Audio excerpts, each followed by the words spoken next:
हमारे सभी मित्रों को मेरा सादर नमस्कार। मित्रों, बोर्ड परीक्षाएं बिल्कुल नज़दीक हैं, तो आइए बोर्ड परीक्षा की तैयारी करने के लिए आज का ये वीडियो है। आज का हमारा वीडियो उत्तराखंड बोर्ड के परीक्षार्थियों के लिए है और आज के वीडियो में उत्तराखंड बोर्ड कक्षा 12 हिंदी के एक सैंपल पेपर को हम हल करने जा रहे हैं। यह सैंपल पेपर उत्तराखंड बोर्ड द्वारा अपनी वेबसाइट पर जारी किया गया है। तो कहने का मतलब है आधिकारिक प्रश्न पत्र है। इस प्रकार से पेपर आपका आने वाला है। तो आइए बिना देरी किए हुए इस पेपर को देखते हैं। मित्रों, उत्तराखंड बोर्ड ने कक्षा 12 हिंदी के 2 प्रतिदर्श प्रश्न पत्र अपनी वेबसाइट पर जारी किए हैं। तो ये हमारा सेट 1 है। 2 सेट वहाँ पर जारी किए गए हैं। उसमें से जो ए सेट है वो यहाँ पर हम देखेंगे कि किस प्रकार से हम इनको हल कर सकते हैं। तो ये प्रतिदर्श प्रश्न पत्र इसी वर्ष का है, 2025-26 का, और कक्षा 12 हिंदी का ये पेपर है। समय इसका 3 घंटे का रहने वाला है और पूर्णांक इसका 80 नंबर का है, क्योंकि 20 नंबर विद्यालय से जो आंतरिक मूल्यांकन के आधार पर दिए जाते हैं, जो कि स्कूल से दिए जा चुके होंगे। तो इस प्रश्न पत्र में 2 खंड बताए गए हैं और ब खंड है। दोनों खंडों में पूछे गए सभी प्रश्नों के उत्तर आपको देने होंगे। तो प्रश्नों के उत्तर यथासंभव आप क्रमवार दीजिए। ये पेपर में लिखा रहता है कि आप क्रम से प्रश्नों के उत्तर दें। पहले पहला प्रश्न, फिर दूसरा, फिर तीसरा, फिर चौथा। लेकिन ऐसा बहुत आवश्यक नहीं है। उन्होंने कहा है यथासंभव, जितना संभव हो सके क्रमवार दीजिए। लेकिन अगर आप क्रमवार नहीं भी दे पाए तब भी आपकी पूरी कॉपी चेक होगी और आपको पूरे नंबर मिलेंगे। ये मत सोचें कि अगर हमने क्रम से नहीं लिखे तो आपको नंबर नहीं मिलेंगे, नंबर पूरे मिलेंगे। ठीक है। दूसरा पॉइंट इनका दिया है कि प्रश्नों के जो निर्धारित अंक है उनके सम्मुख दिए हैं, वो आपको वहीं पेपर में कितने नंबर का प्रश्न है ये जरूर देखने को मिलेगा। अब जो हमारा पहला प्रश्न है कि निम्नलिखित गद्यांश को पढ़कर प्रश्नों के उत्तर दीजिए। एक हिंदी का गद्यांश दिया रहेगा जो कि अपठित गद्यांश होगा, जो आपका पहले कभी पढ़ा हुआ ना हो, ऐसा गद्यांश आपका रहने वाला है। तो ये मत सोचें कि ये आपके किताबों से आएगा, ये किताबों से नहीं आने वाला है। तो आप जो भी गद्यांश आपको परीक्षा में दिया होगा उस गद्यांश को आप अच्छी प्रकार से पढ़ लें। ये गद्यांश मैं आपको स्क्रॉल डाउन कर रहा हूँ और क्योंकि मैं इसको पूरा पढ़ूंगा तो वीडियो बहुत लंबा हो जाएगा। आप इसको पढ़ लीजिए और इसमें दिए गए प्रश्नों के जो नीचे प्रश्न हैं उनकी हम बात करेंगे। पहला इसमें का प्रश्न है, भाषा शिक्षा की नींव है, नींव सशक्त हुए बिना भवन अस्थिर होगा। इस वाक्य के माध्यम से लेखक क्या संदेश देना चाहता है। तो गद्यांश में आपको इसका उत्तर मिल जाएगा। मैं यहाँ पर आपको उत्तर इसका दे देता हूँ। यहाँ पर मैंने लिखा हुआ है, ये देखिए, यहाँ पर मैंने प्रश्न का उत्तर लिख दिया है कि जिस प्रकार एक मजबूत इमारत के लिए नींव का मजबूत होना अनिवार्य है, उसी प्रकार एक बच्चे के बौद्धिक विकास और शिक्षा के लिए उसकी अपनी भाषा, मातृभाषा पर पकड़ होना अनिवार्य है। यदि आधारभूत भाषा ही कमजोर होगी तो ज्ञान रूपी भवन स्थिर नहीं रह पाएगा। इसी प्रकार से इसमें जो ख प्रश्न है, यह किसी सरकार की नहीं, हमारी अपनी समस्या है। कथन के माध्यम से लेखक किस समस्या की बात कर रहा है। तो ये प्रश्नों के उत्तर मैंने पहले ही बताया, आपको गद्यांश से मिल जाएंगे, तो आप वहां से ढूंढने का प्रयास करेंगे। अगर आपको गद्यांश में प्रश्नों के उत्तर नहीं मिले तो आप उस गद्यांश को पढ़कर समझकर अपने हिसाब से उत्तर बनाएं। लेखक यहाँ अपनी भाषा के प्रति उपेक्षा, लगाव की कमी और अपनी भाषा पर भरोसा न करने की समस्या की बात कर रहा है। लेखक का मानना है कि हम अपनी भाषा को वह सम्मान नहीं दे पा रहे हैं जो उसे मिलना चाहिए और यह हमारी राष्ट्रीय दुर्बलता का मूल कारण है। तो बच्चों, ये पेपर का प्रारूप है। इस प्रकार से आपको पेपर आएगा। ठीक है। ये बोर्ड ने जारी किया है कि इस तरह का पेपर आएगा। तो पेपर में जरूरी नहीं यही क्वेश्चन आएंगे, लेकिन इस तरह का आने वाला पेपर है। ग प्रश्न है, यदि विद्यालयों में शिक्षा मातृभाषा में दी जाए तो विद्यार्थियों पर क्या प्रभाव पड़ेगा। तो यदि शिक्षा मातृभाषा में दी जाए तो विद्यार्थियों की सीखने की क्षमता सर्वोत्तम होगी। इस तरह से आप लिख सकते हैं। ये गद्यांश में को आपको पढ़ना जरूरी है, क्योंकि पेपर पढ़ने के लिए उत्तराखंड बोर्ड में 15 मिनट का पेपर करने से अतिरिक्त समय मिलता है, तो पेपर अवश्य पढ़ें। फिर है घ, बच्चे की शिक्षा किस भाषा में सर्वोत्तम होती है? तो अपनी भाषा में, मातृभाषा में पढ़ने पर जो है क्या होती है? सर्वोत्तम होती है। अगला प्रश्न है गद्यांश में असली भाषा किसे कहा गया है? तो गद्यांश में बताया गया है साहित्य की भाषा को असली भाषा। ये गद्यांश आप पढ़ लेना, तो पढ़ोगे तब आपको मिल जाएगा। अगला प्रश्न है लेखक ने अपनी भाषा को किसके समान बताया है? तो लेखक ने अपनी भाषा को माता के समान बताया है। जैसे माँ होती है वैसे भाषा होती है। फिर है प्रस्तुत गद्यांश का उपयुक्त शीर्षक क्या हो सकता है? तो या तो मातृभाषा का महत्व या फिर शिक्षा और अपनी भाषा, इस तरह से कोई एक शीर्षक मैंने नामकरण करना। अब मित्रों जो दूसरा प्रश्न आपका रहने वाला है वो रहेगा एक निबंध। किसी एक विषय में 200 शब्दों पर निबंध लिखना होगा। तो ये इस तरह से आपको 3-4 निबंध पेपर में दिए होंगे, उनमें से किसी एक पर निबंध लिखना है। जैसे कि यहाँ पर दे रखा है डिजिटल इंडिया, फिर है उत्तराखंड के प्रमुख त्योहार, फिर है शिक्षा नीति, फिर मद्यपान। मद्यपान मतलब नशा करना वगैरह, दारू पीना, शराब पीना। तो एक सामाजिक कलंक। तो ये जो है 4 आपको निबंध दिए गए हैं, तो किसी एक पर आप निबंध लिख लीजिएगा और उसके पहले आप अपने हिसाब से हेडिंग बना लें और बड़े बड़े मोटे मोटे अक्षरों वाले हेडिंग लिखें और उन हेडिंग के बारे में आप लिखें। तो आप निबंध जो प्रश्न है वो आपके अपने विचार होते हैं, तो उन विचारों को जो परीक्षक महोदय हैं वो अच्छे से पढ़ते हैं और उसी पर आधारित नंबर आपको मिलने वाले हैं। तो इस प्रश्न को, निबंध को बड़ा अच्छे से आप करिएगा और समय का ध्यान रखिएगा, क्योंकि निबंध लिखने में इतना समय भी बर्बाद नहीं होना चाहिए कि आपके और प्रश्न छूट जाएं। या तो और प्रश्न पूरे करने के बाद अंत में निबंध कीजिए, ऐसा भी आप कर सकते हैं। प्रश्न संख्या 3 है निम्नलिखित प्रश्न खंडों के सही उत्तर विकल्प में से देने हैं। जैसे का है हिंदी दिवस कब मनाया जाता है? तो भारत में जो हिंदी दिवस है वो 14 सितंबर को मनाया जाता है। तो जो उत्तर सही हो वो आप इसमें ये ध्यान रखें कि जैसे ये 14 सितंबर का आपका का कौन से वाला सही है? चौथे वाला सही है। तो इस तरह से जरूर लिखें और फिर आगे 14 सितंबर ये पूरा लिखेंगे तो एग्जामिनर पे प्रभाव पड़ता है। परीक्षक महोदय अच्छे से इसको समझ पाते हैं।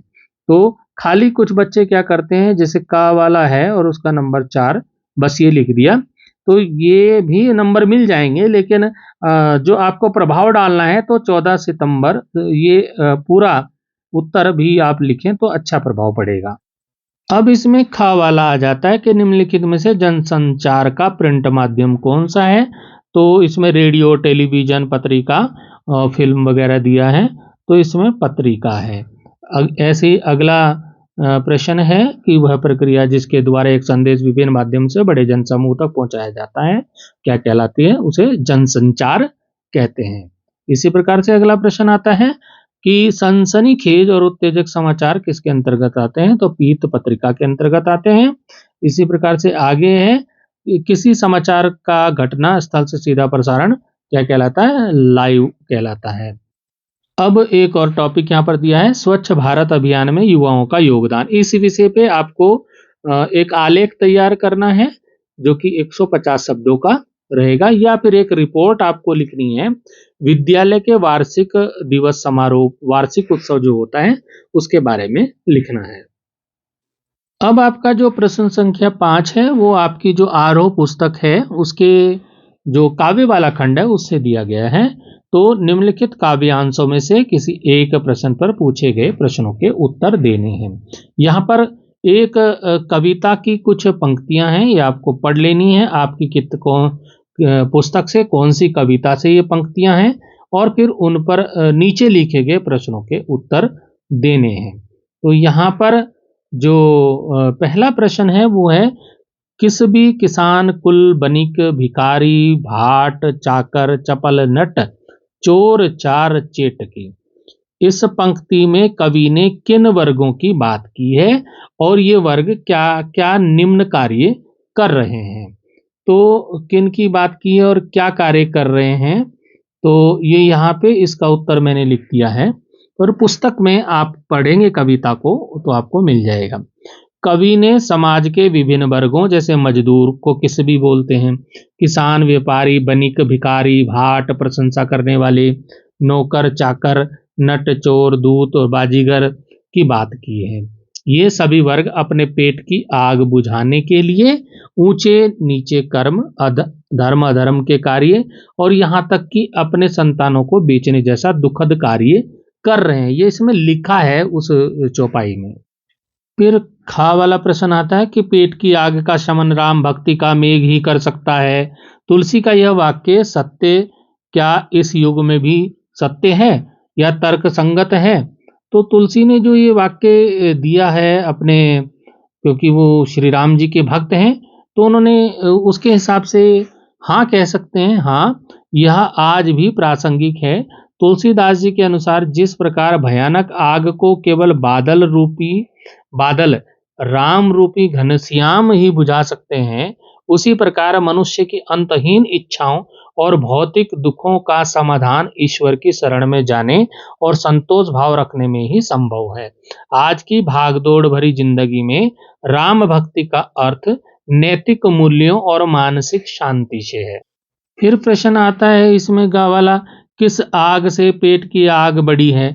तो तुलसीदास जी के अनुसार पेट की आग बड़भाग्नि समुद्र की आग से भी अधिक भीषण और बड़ी है।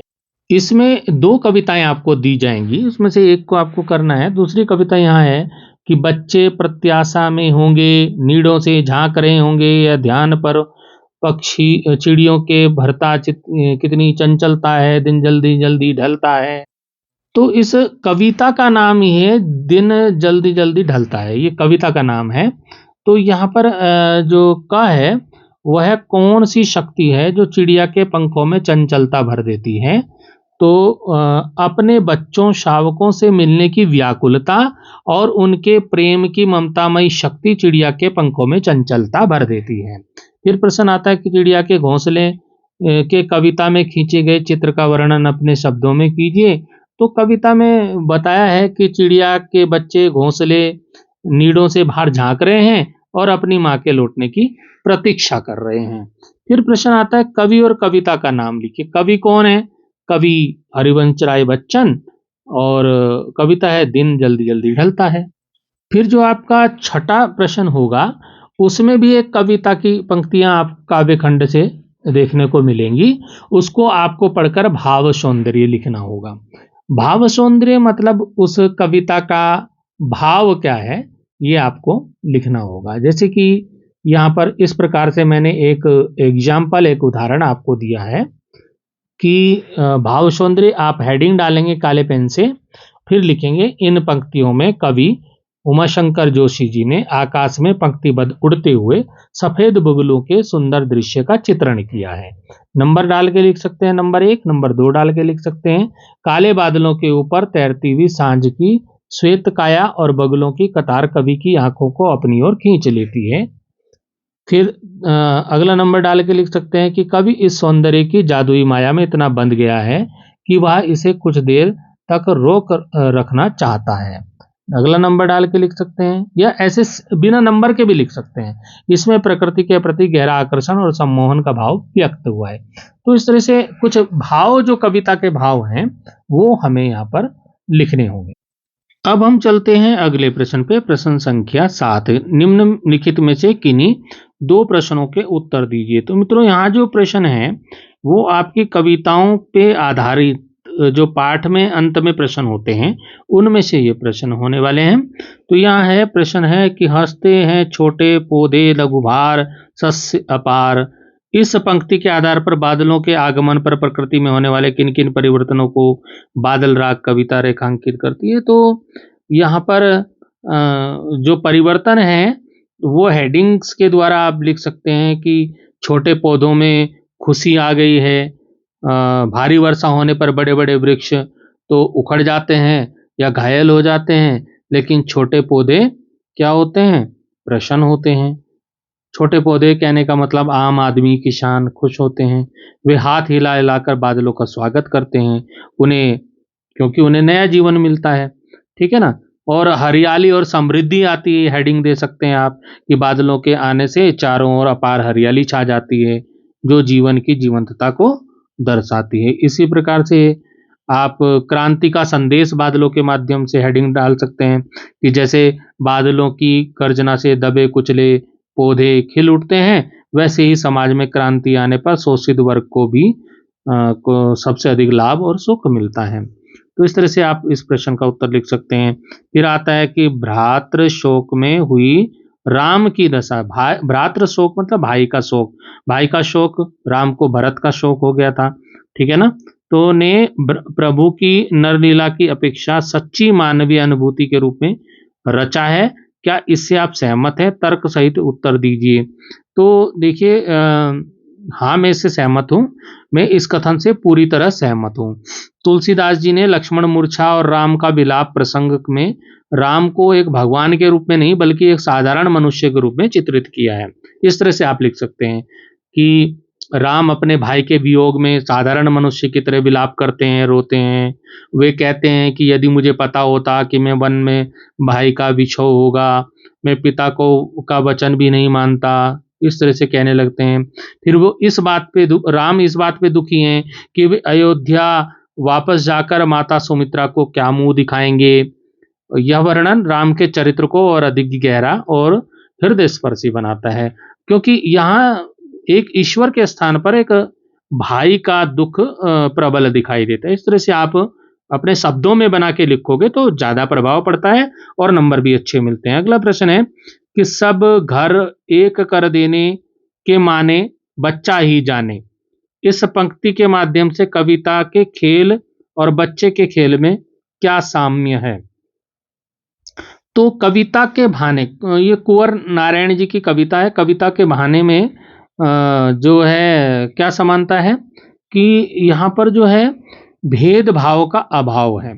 जिस प्रकार खेलते समय बच्चा किसी के घर में भी में भेद नहीं करता, वह अपना घर पराया घर, जात पात अमीरी गरीबी नहीं देखता, सबको अपना समझकर खेलता है। दूसरी बात है सीमा रहित, कि कविता भी बच्चे के खेल की तरह शब्दों का खेल है। जिस प्रकार बच्चे के सपनों और खेल की कोई सीमा नहीं होती, वैसे ही कविता भी देश काल और भाषा की सीमाओं को तोड़कर सबको एक सूत्र में पिरोती है। दूसरी बात, यहाँ पर समानता का संदेश मिलता है इससे कि जैसे बच्चा सबको एक कर देता है, वैसे ही एक अच्छी कविता हर पाठक के हृदय को समान रूप से स्पर्श करती है। अब आता है अगला प्रश्न। अगला प्रश्न है कि निम्नलिखित गद्यांशों में से किसी एक पर आधारित प्रश्नों के उत्तर देने में। पहला जो गद्यांश था वो अपठित था, ये गद्यांश पढ़ा हुआ है।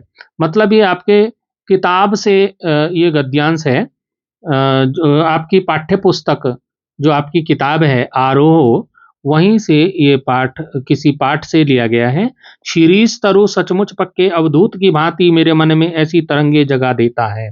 तो अब ये कौन से पाठ से है, ये तो आपको पता होगा। ये गद्यांश देख लीजिए कि कहाँ से आया है और इस पर आधारित आपको प्रश्नों के उत्तर देने हैं। तो यहाँ पर आपका पहला प्रश्न सामने आ जाता है कि गद्यांश के आधार पर शीरीष वृक्ष की विशेषताएं क्या हैं। तो इस गद्यांश को आपको पूरा अच्छी तरह से पढ़ लेना है, तभी आप प्रश्न का उत्तर सही दे पाओगे। तो शीरीष की जो गद्यांश है, ये शीरीष के फूल, हजारी प्रसाद द्विवेदी जी का ये लिखा हुआ है। और इसमें गद्यांश के अनुसार शीरीष का जो वृक्ष है वो चिलचिलाती धूप, आंधी, लू में भी सरस कोमल बना रहता है। वह एक अवधूत मतलब सन्यासी की भांति स्थिर और शांत रहता है और वायुमंडल से रस खींचकर जीवित रहता है। अब आता है कि शीरीष वृक्ष धूप, आंधी, लू में भी सरस बना रहता है। उक्त प्राकृतिक सत्य हमें क्या संदेश देता है? तो यह हमें यह संदेश देता है कि बाहरी परिस्थितियों जैसे दुख, मारकाट, लू कितनी भी विपरीत क्यों ना हो, मनुष्यों को अपने भीतर की स्थिरता और कोमलता को बनाए रखना चाहिए। अब अगला प्रश्न आता है कि लेखक के मन में शीर्ष वृक्ष गांधी जी को लेकर तरह तरह के सवाल उठते हैं, तुम्हारा मन किन बातों को लेकर सवाल करता है। तो लेखक का मन पूछता है कि भीषण गर्मी और हिंसा के बीच शीरीष और गांधी जी जैसे लोग कैसे स्थिर रह पाए। छात्र यहाँ अपना अनुभव लिखेंगे, मतलब कहने का मतलब आपको अपना अनुभव लिखना है यहाँ पे कि आप कैसे कर सकते हो, इसके बारे में अपने अनुभव यहाँ पर लिखने हैं।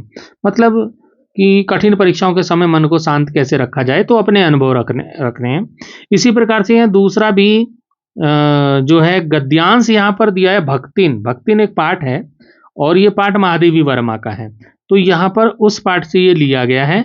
अब इसको पढ़ना है आपको और उसके नीचे दिए गए प्रश्नों के उत्तर देने हैं। पहला प्रश्न है, भक्तिन और लेखिका के बीच पारस्परिक संबंध स्पष्ट कीजिए।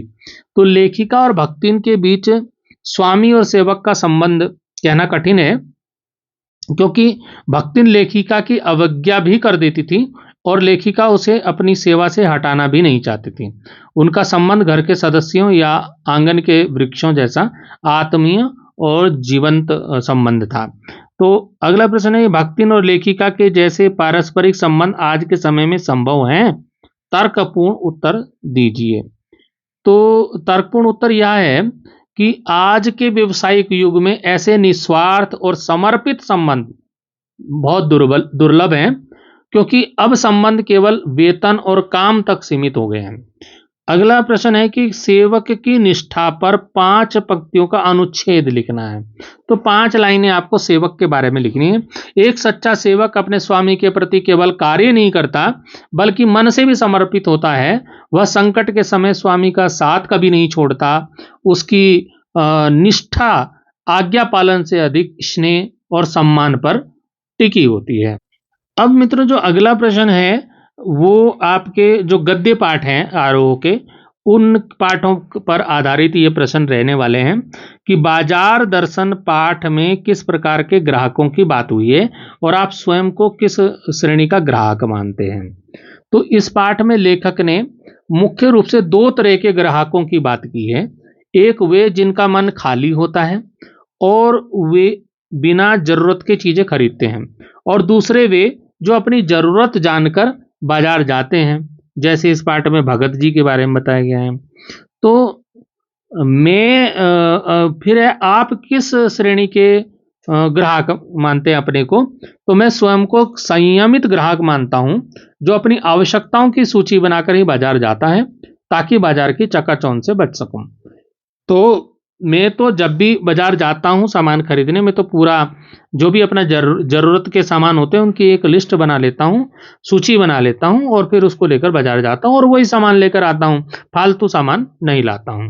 अब आता है अगला प्रश्न कि काले मेघा पानी दे संस्मरण विज्ञान के सत्य पर सहज प्रेम की विजय का चित्र प्रस्तुत करता है, स्पष्ट कीजिए। तो आप इसको अपने हिसाब से लिखिएगा। हमें इतना बताना चाहूंगा कि यह संस्मरण हमें यह दिखाता है कि जहां विज्ञान तर्क देता है कि पानी फेंकना बर्बादी है, वहीं लोक विश्वास इसे अर्घ्य देना दान मानता है। अतंतः जो है यहाँ पर जो जी का प्रेम और त्याग की भावना लेखक के सूखे तर्कों पर विजय प्राप्त करती है, क्योंकि दान और त्याग ही लोक कल्याण का मार्ग प्रशस्त करते हैं। फिर यहाँ पे प्रश्न आता है कि जाति प्रथा के आधार पर पेशा बदलने की स्वतंत्रता होने के क्या परिणाम होते हैं। तो जाति प्रथा के आधार पर पेशा बदलने की अनुमति ना होने से समाज में बेरोजगारी और भुखमरी फैलती है। व्यक्ति अपनी रुचि के अभाव में कार्य को टालने लगता है, जिसके उसकी कार्य क्षमता कम हो जाती है और आर्थिक विकास रुक जाता है। अब आपका जो अगला प्रश्न है, प्रश्न संख्या 10, ये है आपकी एक पुस्तक है आपके पास हिंदी की, वितान पुस्तक से है। तो इसमें लिखा है कि 3 प्रश्नों के उत्तर दीजिए। यहाँ पर आपके प्रश्न 4 प्रश्न आपको दे रखे हैं, 3 प्रश्नों के उत्तर आपको यहाँ पर देने हैं। पहला है इसमें कि सिल्वर वेडिंग की पार्टी में अंत में यशोधर बाबू को कौन सी बात चुभ गई। तो सिल्वर वेडिंग की पार्टी के अंत में जब उनके छोटे बेटे भूषण ने उन्हें ऊनी गाउन देते हुए कहा कि इसे पहनकर आप दूध लेने जाया करें, तो यह बात यशोधर बाबू को चुभ गई, क्योंकि वे चाहते थे कि बेटा अब घर की जिम्मेदारियां खुद संभाले। ठीक है, अब अगला इसमें प्रश्न आता है कि जूझ पाठ के आधार पर बताइए कि लेखक ने कविता को रचने की लेखक को कविता रचने की प्रेरणा किस से मिली। तो लेखक जो आनंदा है, उसको कविता रचने की प्रेरणा उसके मराठी अध्यापक से मिली, जो स्वयं कविता गाते थे और अभिनय करते थे। तो यह प्रेरणा उनके मराठी अध्यापक से मिली, जो स्वयं कविता गाते थे और अभिनय करते थे। अब इसमें अगला प्रश्न आ जाता है कि सिंधु सभ्यता के प्रमुख नगर कौन से हैं। तो इस सभ्यता के सबसे प्रमुख नगर हड़प्पा और मोहनजोदड़ो हैं। अगला है जनेऊ पुन्यू से क्या आशय है। इसका अर्थ है जनेऊ पूर्णिमा। रक्षाबंधन के दिन कुमाऊं उत्तराखंड में जनेऊ बदलने की रस्म है, जिसको जनेऊ पुन्यू कहा जाता है। अब अगला प्रश्न जो है थोड़ा सा लॉन्ग आंसर टाइप का है, थोड़ा बड़ा है। तो 11 प्रश्न है कि जूझ कहानी के शीर्षक की सार्थकता को अपने शब्दों में लिखिए, अथवा ये आपको नहीं आता तो मोहनजोदड़ो की नगर रचना अत्यंत योजनाबद्ध थी, इस नगर रचना का वर्णन अपने शब्दों में कीजिए। इन दोनों में से कोई एक करना है, तो जो भी आपको याद हो उसको आप करिएगा। तो यहाँ जूझ मतलब होता है संघर्ष। ठीक है, तो जूझ कहानी का शीर्षक सार्थक है कि नहीं ये बताना है। तो यह शीर्षक पूरी तरह से सार्थक है। क्यों सार्थक है? क्योंकि इसमें संघर्ष है।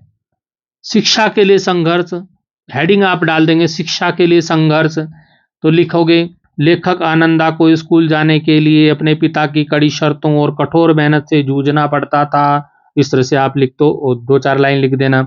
फिर दूसरा हेडिंग डाल देना मानसिक संघर्ष। तो लेखक खेतों में काम करते हुए अकेलेपन और पढ़ाई की इच्छा के बीच निरंतर मानसिक द्वंद्व से जूझता था, उसके बारे में 2-3 लाइन लिख देना। फिर आप लिख सकते हो सफलता। अंततः अपनी मेहनत और लगन के बल पर लेखक एक अच्छा कवि और विद्यार्थी बनने में सफल होता है। तो इस तरह से पूरा आपको उसके बारे में कोई एक प्रश्न का उत्तर आपको लिखना है। अब हमारे पेपर का आ जाता है खंड बा। खंड बा जो है वो संस्कृत वाली एक पुस्तक है, संस्कृत प्रबोधिनी, उससे लिया गया है। तो इसमें प्रश्न 12 है निम्नलिखित गद्यांशम पठित्वा केवलम 3 प्रश्नान् संस्कृत भाषायां पूर्ण वाक्येन उत्तरत। जो पद्यांश गद्यांश इसमें आएंगे, तो ये गद्यांश है, पद्यांश मतलब श्लोक, तो वो आगे आएगा अगले प्रश्न में। तो इसमें एक किसी पाठ से कुछ पंक्तियां दी होंगी संस्कृत वाली, और उस पर संस्कृत में ही प्रश्नों के उत्तर देने होंगे। कई बच्चे प्रश्न पूछ रहे थे कि संस्कृत वाले का उत्तर हिंदी में दे सकते हैं। नहीं भाई, हिंदी में नहीं, संस्कृत वाले के प्रश्नों के उत्तर संस्कृत में ही देने होंगे। अब यहाँ पर इसको आपको पढ़ना है कि साइमन आयोग से राष्ट्रव्यापी विरोध समय पंडित जवाहरलाल नेहरू महोदय से प्राण रक्षाए आरक्षणाम दंड प्राणाम सह स्वस्य ऊपरी असहत। तो साइमन जो कमीशन आया था, साइमन आयोग के राष्ट्रव्यापी विरोध हो रहा था, और उस विरोध के समय पंडित जवाहरलाल नेहरू को बचाने के लिए जब वहाँ लाठी बरसाई आंदोलनकारियों पे, तो जवाहरलाल नेहरू जी की रक्षा करने के लिए जो गोविंद बल्लभ पंत जी थे, उन्होंने उनको बचाया जवाहरलाल नेहरू जी को, और जो डंडे थे उन्होंने अपने ऊपर सहे। तो उससे क्या हुआ कि उन डंडों को सहन करने से वो घायल हो गए, और तस्मात् कारणात् आजीवन तस्य शिरः कंपते स्म। इस कारण से आजीवन उनका जो सिर है वो कांपता था। तो 1930 तमे वर्षे एषा उत्तराखंड से लवण सत्याग्रह आंदोलन से नेतृत्व अकरोत्। और 1930 में जब उत्तराखंड में लवण सत्याग्रह हुआ, नमक सत्याग्रह आंदोलन हुआ, तो उसका नेतृत्व गोविंद बल्लभ पंत जी ने किया। और सत्याग्रह आंदोलन समय स कार्यागारम प्रेषितः। और सत्याग्रह जो आंदोलन किया इन्होंने, उसके कारण जो है इनको कारागार में डाल दिया, जेल में भेज दिया गया। अब यहाँ पे प्रश्न आते हैं। प्रश्न है कि दंड प्रहरणात् किम अभवत्। दंड के जो डंडे के, दंड मैंने डंडा, डंडे लाठी प्रहार, लाठी के वार से इनको क्या हुआ, उसके कारण से क्या हुआ, तो यहीं से उत्तर मिल जाएगा। तस्मात् कारणात् आजीवनम तस्य शिरा प्रकंपते, मतलब उस कारण से आजीवन उनका सिर कांपता था। फिर आता है अगला प्रश्न है कि 1900 तमे वर्षे गोविंद वल्लभ पंतस्य कस्य आंदोलनम नेतृत्वम अकरोत्। यहीं पर 1930 तमे वर्षे, यहाँ से यहाँ तक नेतृत्वम अकरोत्, यहाँ तक उत्तर लिख देना है। तो आपको इन प्रश्नों के उत्तर, सबके लगभग उत्तर आपको इसी गद्यांश में मिल जाएंगे, आपको ढूंढने का प्रयास करना है। फिर आता है सत्याग्रह आंदोलन समय सा कुत्र प्रेषिता। अब यहीं से उत्तर दे दिए। सत्याग्रह आंदोलन समय सा कारागारम प्रेषिता, सत्याग्रह आंदोलन के समय उनको कारागार में भेजा गया। फिर अगला प्रश्न है सा कदा नेहरू महोदय से प्राण रक्षे आरक्षणाम। तो मतलब उन्होंने कब नेहरू महोदय की रक्षा करने के लिए जो सैनिकों के डंडों को प्रहार अपने ऊपर सहा। तो इस जो गद्यांश है उसको शुरू वाली ही लाइन दी गई है कि साइमन आयोग से राष्ट्रव्यापी विरोध समय पंडित जवाहरलाल नेहरू महोदय से प्राण रक्षाए आरक्षकाणाम दंड प्रहारान सा स्वस्य ऊपरी असहत। बस यहाँ तक उत्तर लिख देना। सारे प्रश्नों के उत्तर आपको यहीं मिल जाएंगे। अब आता है 13वां प्रश्न। इसमें क्या होगा, इसमें एक श्लोक दिया रहेगा। इस श्लोक को पढ़ के 3 प्रश्नों के उत्तर आपको संस्कृत भाषा में देने होंगे। यहाँ पे लिखा है संस्कृत भाषा में आपको उत्तर देने। अब हिंदी में नहीं देने हैं। आप हिंदी में सोचो, हिंदी में नहीं। तो यहाँ पर श्लोक है, ये श्लोक है, ये आप पढ़ लेना, श्लोक है। और इन सभी पाठों के संस्कृत प्रबोधिनी के वीडियो मैंने अपने चैनल पर अपलोड किए हुए हैं, वहां से आप देखिएगा, तो सभी वीडियो आपको मिल जाएंगे। अब यहाँ पर इसमें प्रश्न है, इस श्लोक पे पहला प्रश्न है अत्र आरोगा के संति। यहाँ पर आरोगा कौन है, तो कौन है, यहाँ अत्र पादपा मतलब वृक्षा, आरोगा संति, आरोगा मतलब रोग मुक्त, जिसको बीमारी ना हो, ठीक है ना। अब है पादपा के आरोगा संति, तो इसका उत्तर पादपा पुण्य अपुण्य गंधहि धूपश्च आरोगा संति। फिर है कस्मात् पादपा जिग्रंती, तो पादपा विविधि गंधि धूपश्च जिग्रंती। फिर है पुण्य अस्य विलोम पदाचिनुत, पुण्य का क्या हो जाएगा अपुण्य, यही अपुण्य अपुण्य पुण्य अपुण्य, तो अपुण्य हो जाएगा इसका। अब आपने जो संस्कृत प्रबोधिनी पुस्तक से जो पाठ पढ़े होंगे उस पर आधारित कुछ प्रश्न यहाँ पर दिए रहेंगे, सभी पाठों पर आधारित। उनमें से आपको 4 प्रश्नों के उत्तर देने होंगे।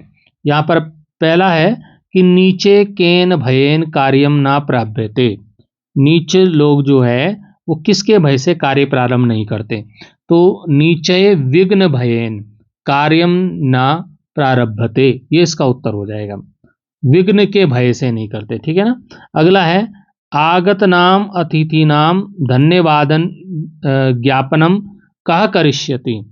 तो आए हुए अतिथियों का जो धन्यवाद ज्ञापन कौन करेगा, तो जो इसका उत्तर हो जाएगा कि आगत नाम अतिथा नाम धन्यवाद ज्ञापनम उपाचार्य करिष्यति। उपाचार्य बोलते हैं उप आचार्य, एक होता आचार्य मेन आचार्य जो स्कूल का प्रिंसिपल, और उप आचार्य जो उससे बाद वाले गुरुजी होंगे वो करेंगे, ठीक है ना। तो वाइस प्रिंसिपल मान लीजिए, या आप उप आचार्य मतलब अध्यापक, सहायक अध्यापक।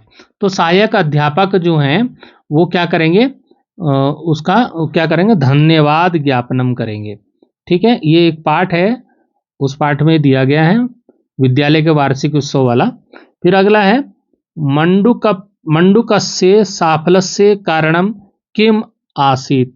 तो लक्षिक दृष्टि एक मेंढक वाला पाठ है, उसमें से दिया गया कि मंडूकस्य मतलब मेंढक की सफलता का कारण क्या था। तो मंडूकस्य साफल्यस्य कारणम तस्य लक्ष्येक दृष्टि, उसकी लक्ष्य पर एक दृष्टि थी उसकी, उसे वहां पहुंचना था टॉप पे, है ना। तो और निरंतर प्रयास आसीत, तो ये आपको लिखना है कि लक्ष्येक दृष्टि निरंतर प्रयास, ये चीज मेन है। फिर अगला इसमें प्रश्न आता है कि पंडित गोविंद बल्लभ पंतस्य प्रारंभिक शिक्षा कुत्र अभवत। तो पंडित गोविंद बल्लभ पंत की जो प्रारंभिक शिक्षा कहाँ हुई थी, तो पंडित गोविंद बल्लभ पंतस्य प्रारंभिक शिक्षा तस्य माता महस्य, माता के पिताजी मतलब नाना, ठीक है ना, नाना के घर स्थित्वा मतलब रहकर अभवत हुई, नाना के घर में रहकर हुई, ठीक है। अगला प्रश्न है कि अनुजा किम करोति स्म, अनुज क्या करता था।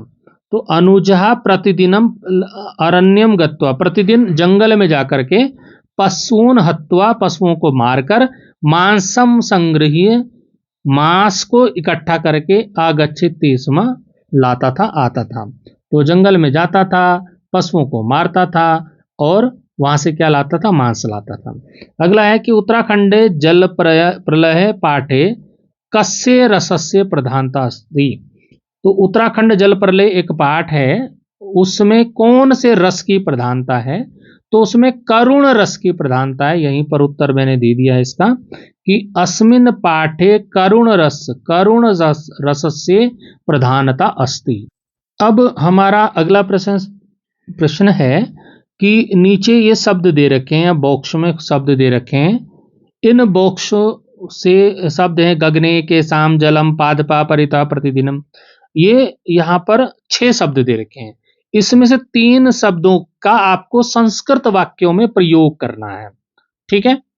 तो अब यहाँ पर जैसे मैंने पहले ले लिया है जलम शब्द लिया, तो जलम का आपको क्या करना है वाक्य प्रयोग करना है। तो जीवनस्य आधारः जलम अस्ति, बिल्कुल सिंपल सा वाक्य बनाना जो आपको आ सकता है, और जिसमें जलम का वाक्य बनाना तो जलम शब्द इसमें आना चाहिए वाक्य में, ये चीज आपको ध्यान रखनी है। ऐसे दूसरा वाक्य मैंने गगने का बना लिया, मान लो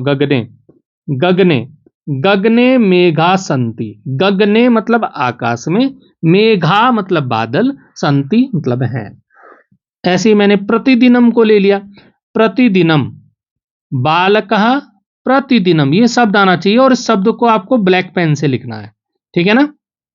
बालकः प्रतिदिनम विद्यालयम गच्छति, अगर आपके पास ब्लैक पेन नहीं है तो नीले को ही आपको अंडरलाइन कर देना है, नीचे लाइन लगा दी है उसके, ठीक है। तो इस तरह से 3 ही वाक्यों को बनाना है। अब आता है अगला प्रश्न हमारा है कि अधोलिखितानां प्रश्नान यथा निर्देशम उत्तरत, मतलब नीचे लिखे गए प्रश्नों के उत्तर आपको देने हैं। तो आप यहां पर छांटना है, इसमें से पहला है राज्ञा पुरुषा अस्य समस्तम पदम अस्ति, इसका समस्त पद क्या है। तो इसमें 4 उत्तर दे रखे, राजगत, राजपुत्र, राजपुरुषः, उपर्युक्त कश्चन अपि नास्ति, ऊपर में से कोई भी इसका उत्तर नहीं है। तो इसका जो उत्तर है वो सही उत्तर है राजपुरुष, तो ये इसका सही हो जाएगा। इसी तरह से अगला प्रश्न यहां पर है कि वृक्षात फलम पतति, वृक्षात होता है वृक्ष से अलग हो रहा है फल अलग हो रहा है, जब अलग होने के अर्थ में हो तो अपादाने पंचमी होती है। तो अपादाने पंचमी, तो अब कौन सा कारक हो गया, अपादान कारक हो गया यहाँ पर, तो कारक बताना है, तो ये इसका उत्तर हो जाएगा अपादान कारक, अलग होना का जब अर्थ हो किसी चीज से, क्योंकि वृक्षात वृक्ष से फल पतति गिरता है, फल वृक्ष से अलग हो रहा है, तो यह अपादाने पंचमी अपादान कारक होगा। अगला प्रश्न है नदी शब्द से तृतीय विभक्ते बहुवचनम रूपम लिखत, तो यहां पर नदी भी इसका उत्तर हो जाएगा। अब यहां पर अगला प्रश्न आता है कि पश्यतः अस्मिन् धातु रूपे प्रयुक्त धातु का, पश्यत होता है देखना, और देखना का जो धातु होता है उसका दृश्य धातु। तो दृश्य धातु यहां पर देर का स्था, तो ये नहीं है, पा नहीं है, अब आगे देखते हैं, आगे आगे आगे आगे, हाँ ये दृश्य धातु यहाँ दे रखा, दृश्य, ये सही है। और जो पस्से धातु नहीं होगा, पस्से गलत है। ठीक है, अब आता है मनः रथा, मनः और रथा, इस विग्रह का संधि करना है, जोड़ देना है इसको, तो इसका मनोरथा हो जाएगा, मनोरथा, ये इसका सही उत्तर हो जाएगा। अब आता है इत्यादि, इत्यादि पदे संधि विच्छेद, तो इत्यादि नहीं होगा, इत्यादि नहीं होगा, इत आदि ये होगा। ठीक है, लेकिन यहां पे प्लस लगा देना है आपको, क्या करना है, इति धन आदि, इस तरह से। लेकिन आपको नहीं लगाना है, क्योंकि आपको तो सीधा ये उत्तर लिख देना है, ये वाला उत्तर हो जाएगा। ठीक है, अब अंतिम जो प्रश्न आपका रहने वाला है, वो अंतिम प्रश्न में आपको क्या करना है, एक श्लोक लिखना है संस्कृत का, वो भी आपकी उस पुस्तक से, कौन सी, संस्कृत प्रबोधिनी से। यह लिखा है कि इस प्रश्न पत्र में आए हुए श्लोकों को छोड़कर, पेपर में आया हुआ नहीं लिखना है, पाठ्य पुस्तक से कंठस्थ एक श्लोक लिखिए और उसका हिंदी अनुवाद भी लिखिए। तो पिछले साल एक मैंने कॉपी का वीडियो बनाया है कि पिछले साल बच्चे ने किस प्रकार से लिखा है, तो जो अच्छे बच्चे की एक कॉपी का वीडियो बनाया है मैंने, वो वीडियो भी आप देखिएगा कि उसने किस तरह से अच्छे से सभी प्रश्नों को हल किया है। वो कॉपी आपके बहुत काम आने वाली है, उस वीडियो को जरूर देखिएगा। तो इस प्रकार से इस वर्ष के जो पेपर है वो रहने वाला है। तो आप सभी अभी से तैयारी में जुट जाइए और अच्छे अंक लाइए, मेरी शुभकामनाएं आपके साथ हैं। फिर मिलेंगे अगले वीडियो में, अभी के लिए थैंक यू, धन्यवाद।